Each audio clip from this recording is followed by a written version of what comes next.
예, 조국혁신당이 성비위 사건으로 휘청이고 있습니다. 결국 어제 당대표 권한대행을 비롯한 지도부 전원이 사퇴를 했는데요. 지금 상황을 바라보는 피해자들의 입장은 어떤지. 조국혁신당의 창당준비위원장을 맡았었고 당 여성위원회 고문을 맡고 계신 분입니다. 피해자들을 대리해온 분, 강미숙 고문 지금부터 연결해 보겠습니다. 강미숙 고문님 나와 계십니까? 네, 안녕하십니까. 안녕하세요. 네, 반갑습니다. 사건의 처음부터 지금까지를 너무도 잘 알고 쭉 지켜봐온 분으로서 현재 상황 바라보는 심경이 어떠세요? 이렇게 불미스러운 일 그리고 좀 충격적이고 실망스러운 면으로 찾아뵙게 되어서 창당의 한 일원이자 또 당의 고문으로서 매우 국민들과 당원들께 정말 송구하다는 말씀부터 먼저 좀 드리고 싶고요. 예. 어제 저희 지도부가 총사퇴하고 이런 일들이 있었는데 이거 지켜보는 마음이 참 착잡합니다. 뭐랄까요, 좀 쉼없이 이어지는 일정들 보면서 조금 좀 당황스럽고 좀 비통한 마음입니다. 네. 착잡하고 당황스럽고 비통하다. 심경을 지금 들었는데 사실은 이 사건을 이번에 처음 알게 된 국민들도 적지 않습니다. 그래서 네. 자초지종에 대한 설명은 좀 필요해 보여요, 고모님.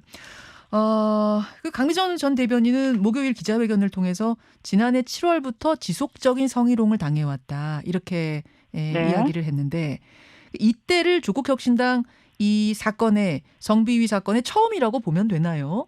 사실 그때는 뒤에 와서 보니까 7월달 본인은 7월달부터 시작된 일이죠. 예. 이제 당에 정식으로 접수된 것은 올해 4월 11일 여성위원회에 접수한 것이고요. 예. 당사자는 지난해 가을 정도부터 예. 그 우리 당 내에 여성 최고위원 또 여성 또 주요 당직자 이런 분들께 이제 손을 내밀었어요. 예, 도와달라. 어떻게 했으면 좋을까? 아하. 이런 좀 조언도 구하시고 왜냐하면 이것이 갈등이나 이렇게 확산되지 않고 좀 현명하게 내부적으로 그렇게 되기를 바랬기 때문에 네. 그렇게 몇 번의 그런 시도가 있었는데 아무것도 달라진 게 없었던 거죠. 그래서 그러다가 이제 올해 4월에 올 4월 4월 초에 이제 성비위 사건 하나가 이제 발생했습니다. 그 건의 어떤 처리 과정에서 상당히 문제가 있다고 판단이 되어서 이제 4월 11일 날 강미정 전 대변인도 본인의 사건을 커밍아웃하면서 접수했고 또 그 4월 5일 날에 사실은 그 발생한 사건이 재접수된 겁니다. 4월 11일 날에. 예. 그래서 이제 직장 내 괴롭힘 사건으로도 고통받고 있는 분도 같이 이제 그 두 사람의 어떤 그 외침이나 이런 것을 외면할 수 없었던 그런 이유로 이제 말하자면 스스로 총대를 메고 시작하게 된 거죠. 그렇게 된 거군요. 강미정 전 대변인 통해서 알려진 사건 이제 크게 두 건인데 전체적인 피해 규모는 어느 정도 되는 거로 파악하세요? 강미정 전 대변인 사건 외에 성비위 사건이 한 건 있는데요. 예. 네, 이것은 저희 당에 이제 그 당직자로 지원하셨던 분이 면접하는 자리에서 부적절한 행동이 있었고 그 부분에 대해서 당의 미흡한 처리 이런 것 때문에 정식으로 이제 신고하게 되었던 건이고요. 네. 또 하나는 직장 내 괴롭힘 사건이 있는데 이거는 저희 이제 사무직 당직자들 사이에서의 일입니다. 직장 내 괴롭힘 건. 네. 예. 한 분이 여러 분에게 말하자면 은근한 어떤 그 왕따라든지 또는 업무에 있어서의 어떤 그 상당한 부담을 주는 이런 일들이 지속적으로 좀 있었던 것 같고요.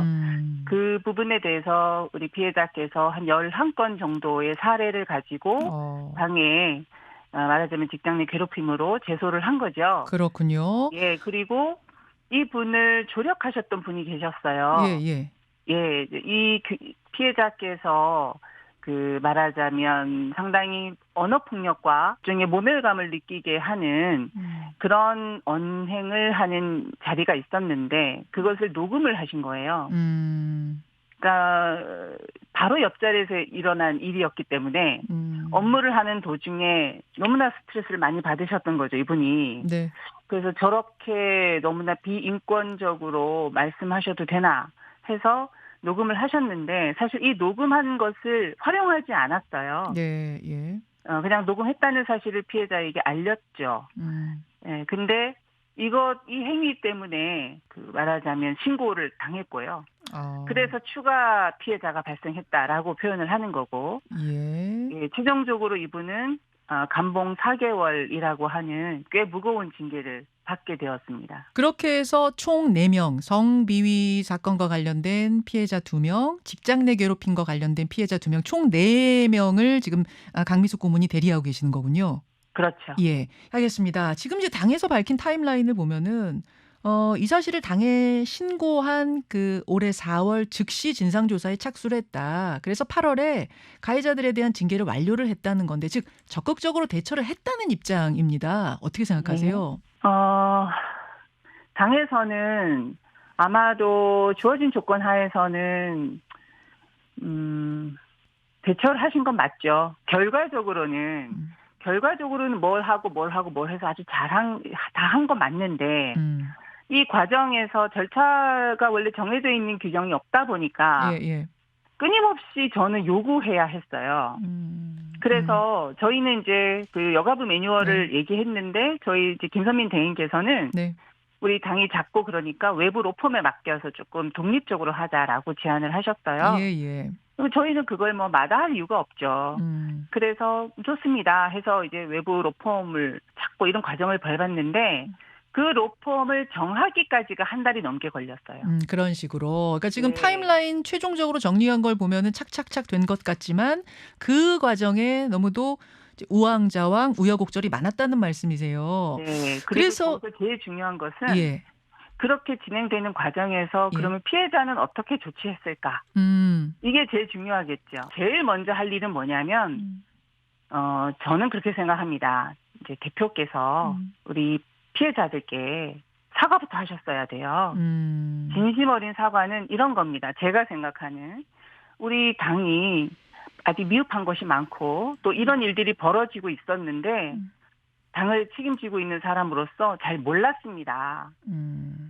이 부분에 대해서 조직을 제대로 관리하지 못한 것에 대해서 정말 미안하게 생각합니다. 알겠습니다. 그러니까 네. 지금 타임라인으로 당에서 밝힌 것만 보면 뭔가 많이 한 것 같지만 그 사이사이의 세심함이 너무도 부족했다. 피해자들이 방치됐다. 이런 미흡함에 대한 지적을 하셨어요. 이 부분을 조국 전 대표, 그러니까 수감 중이던 조국 전 대표에게도 알리셨다고요? 제가 대표님께 편지를 드린 것은 네. 이 사건들이 이렇게 발생하게 된 배경, 우리 당이 어떤 면을 좀 더 보강했으면 좋겠는지, 그리고 제일 중요한 것은 징계는 내려졌는데 네. 이후의 회복 조치나 업무 복귀와 관련해서는 제가 당과는 더 이상 그게 논의가 잘 되지 않으니까 만약에 그때는 이제 사면에 대한 논의가 한창 나올 때였기 때문에요. 네.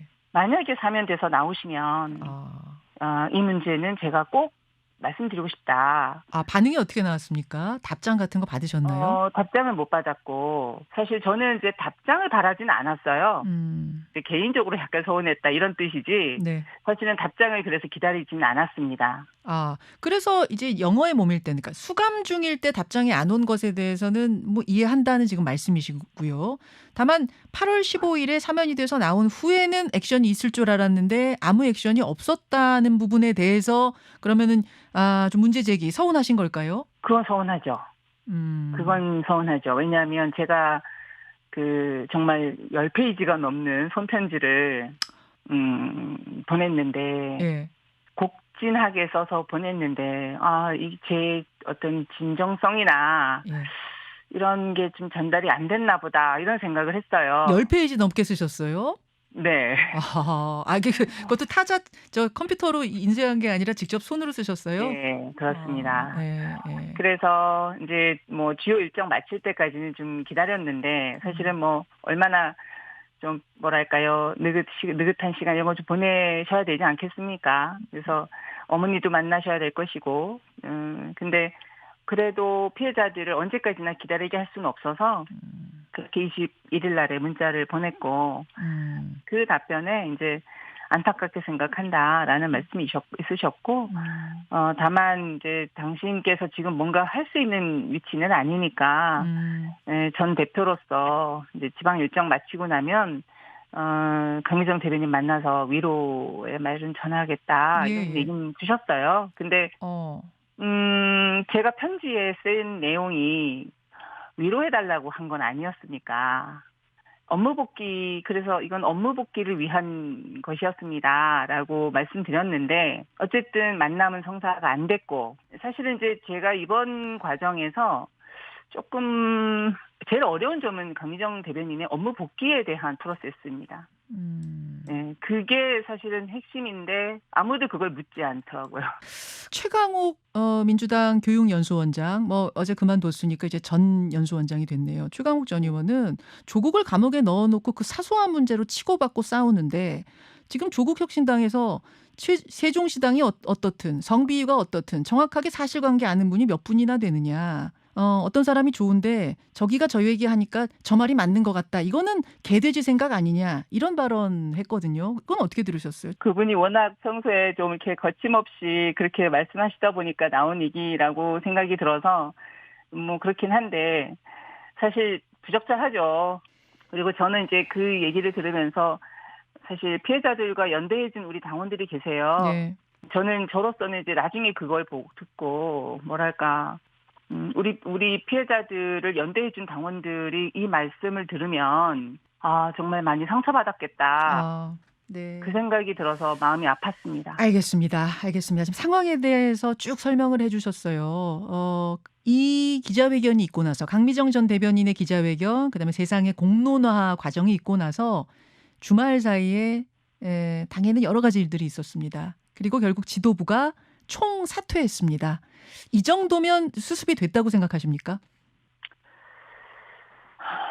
저희는 뭐 지도부 사퇴를 얘기한 건 아니었는데 네. 당에서 어떤 방식이든 책임을 좀 져야 된다라는 생각은 갖고 있었지만 이런 결과는 사실은 저는 좀 개인적으로 이것까지 생각 안 했습니다. 지도부 총사퇴까지는 생각하신 건 아니란 말씀이세요? 책임 물론 뭐 예를 들면 뭐랄까요, 도의적인 책임 내지는 조직 운영에 있어서였던 그 조직 관리를 제대로 하지 못한 것에 대한 책임, 또 위기 관리에 실패한 책임, 네. 이런 책임은 누군가는 져야 되겠죠. 근데 뭐랄까요, 저는 솔직히 어떤 생각이 좀 드냐면 네. 피해자들이 그러면 무엇을 원하십니까? 라고 하는 것을 묻는 것이 저는 순서라고 생각이 드는데 여전히 우리한테는 아무것도 묻지 않고 저는 아무리 연락도 못 받았거든요. 예. 그러면 그럼 그렇게 하고 이렇게 하시면 약간 저는 뭐랄까요, 좀 폭력적으로 느껴졌습니다. 솔직하게. 피해자들에게 또 피해자를 대리하는 분들에게 뭘 원하십니까? 무엇을 해드릴까요? 이야기 좀 해보시죠. 대화의 문을 두드린 게 아니라 그냥 전체가 총사퇴를 해버린 것이 오히려 폭력적으로 좀 느껴졌단 말씀이세요. 저는 그랬습니다. 이렇게 되면 우리 이제 떠나는 당직자, 우리 피해자들, 떠나는 피해자들은 어떻게 보면 내가 먹던 우물에 침 뱉고 떠난 꼴이 돼버렸어요. 당사자는 그렇게 생각하고 안 하고 떠나서 그런 공격들을 받게 되죠. 그러니까 당신들이 당을 이렇게 만들었어, 뭐 이런 그렇죠. 이런 식의 눈총. 네. 지금 이 사건이 이렇게까지 어려워지게 된 이유 중에 하나가 뭐랄까, 당의 주요 당의 당직자, 또 당무위원 이런 분들이 SNS에서 부적절한 발언들을 좀 많이 하면서 당을 지켜야 한다라고 하는 것에 열광하시는 우리 당원들께서 말하자면 당을 힘들게 만드는 사람들이라고 하는 그런 프레임으로 우리 피해자들을 많이 공격하셨거든요. 그랬습니까? 예. 이거는 뭐 꼭 여기가 아니라도 어느 조직이라도 사실은 있을 수 있는 그런 일들이 많이 벌어지죠. 조국 전 대표도 이 시점에서는 좀 나섰어야 되는 게 아니냐라는 이야기도 많이 하는데 SNS에 뭐 글을 올린 게 사실상은 지금 알려진 전부거든요. 비공식적으로 접촉해 온 게 있습니까? 아니요, 저는 없습니다. 없습니까? 예. 조 전 대표에 대해서도 하고 싶은 말씀이 있으실 것 같아요. 혹시 바라시는 거라든지. 지금 이제 다 지도부는 총사퇴하고 조국 원장만 지금 남으신 상태거든요. 그러니까 이게 저는 폭력적이라고 느껴지는 겁니다.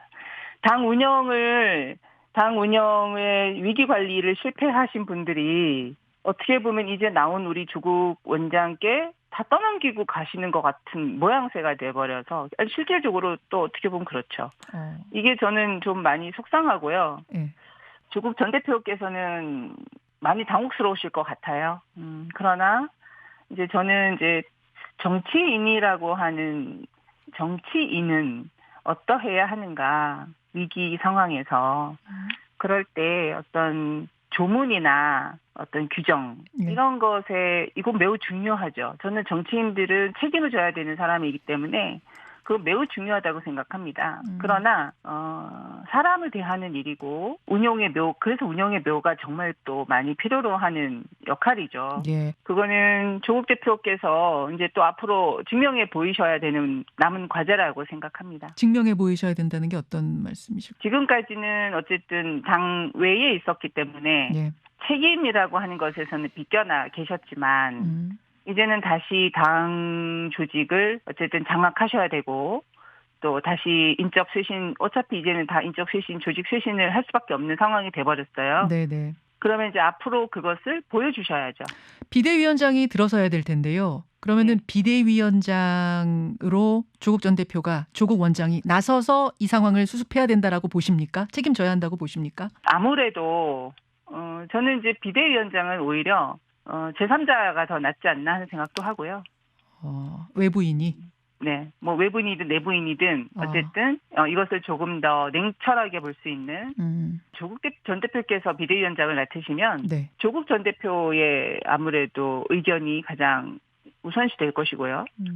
그것보다는 오히려 다양한 이 의견이나 이런 것들이 그야말로 끝장 토론으로 이렇게 가려면 오히려 제3자가 좀 수평적인 어떤 구조의 그런 비대위원장이 더 낫지 않겠나 하는 개인적인 생각입니다. 알겠습니다.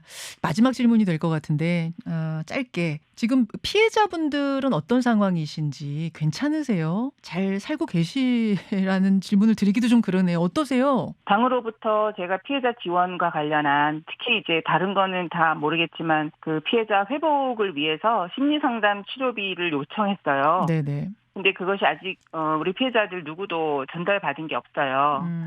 근데 한 분은 정신과 치료를 받고 계시고 또 한 분은 수면 장애로 지금 잠을 거의 못 주무신 지가 벌써 뭐 몇 달, 반년 이상 됐고요. 뭐랄까요. 과거에 일어난 일에 계속 발목 잡히지 않도록 도와줄 수 있는 방법들을 저는 계속 좀 찾아가야 될 것 같습니다. 알겠습니다. 조국 혁신당의 일련의 상황들에 대해서 너무도 잘 알고 계시고 지금까지 쭉 피해자들을 대리해온 강미숙 여성위원회 고문과 함께했습니다. 강 고문님 오늘 말씀 고맙습니다. 네, 고맙습니다. 김현정의 뉴스쇼는 시청자 여러분의 참여를 기다립니다. 구독과 좋아요, 댓글 잊지 않으셨죠? 알림 설정을 해두시면 평일 아침 7시 10분 실시간 라이브도 참여하실 수 있습니다.